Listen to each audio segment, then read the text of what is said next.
You guys are doing well. Welcome back. So in this video, I'm going to show you that how you can add the extensions in your Google Slides presentation. So let's start. So first of all, what we have to do, we have to open the Google Chrome, and after that, we have to open our Google Slides presentation, and after that, we have to click on the extension. As you can see, has the option for the extension. So we have to click on the extension, and here's an option for the aid one. So we have to click on the get aids on. So let's click on this, and after clicking on this, you will get different type of extensions. Now you have to choose that which one you want to add. GPT workspace, GPT sheets. Now these all are provided here.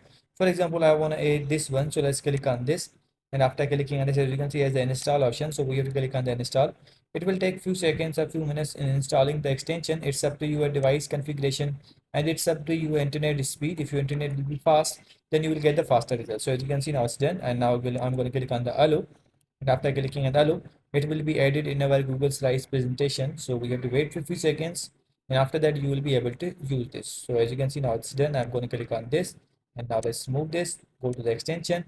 As you can see, now it's added. So I hope you guys understand this video. As you can see, it's added here. You can start this as well. So I hope you guys understand this video, that how you can add extensions in your Google Slides presentation.